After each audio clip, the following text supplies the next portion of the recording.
अशी या ठिकाणी आपल्याला विनंती करतो। आणि आणखी आपल्या माध्यमातून या ठिकाणी जल जीवन मिशन योजना ही 12 कोटीची योजना या ठिकाणी तिचं काम सुरू आहे, प्रगती पथावरती आहे। आपल्या माध्यमातून टाकीचं काम या ठिकाणी बांधिलीमध्ये सुरू आहे आणि ते अगदी पूर्णत्वास जात आहे। परंतु जी बाकी काम आहेत, फिल्टरेशन काढण्याचं सरपंच साहेब आपल्या या ठिकाणी उपस्थित आहेत, त्या कामाला फक्त आपल्याला आधी गती दिली पाहिजे।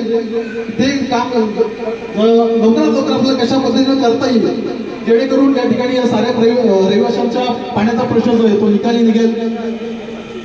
आणखी एक प्रश्न प्रसादजीच्या माध्यमातून आदरणीय खासदार नारायण साहेबांकडे आपण घेऊन गेलो होतो की रेल्वेच्या माध्यमातून जे काही सबवेचं काम या ठिकाणी चालू आहे, त्या ठिकाणातून आम्हाला जर ऑटो रिक्षा किंवा छोट्या चारचाकी वाहनं हे जर आम्हाला त्या ठिकाणातून पलीकडे नेता आले तर आपण आज पाहतो की आज रेल्वे 4 दिवस बंद आहे। या ठिकाणी जर एखादा आजारी मनुष्य असेल तर आज हा 4 दिवस आमच्यासमोर मोठा प्रश्न आहे की त्याला पलीकडे कशा पद्धतीने न्यायचा।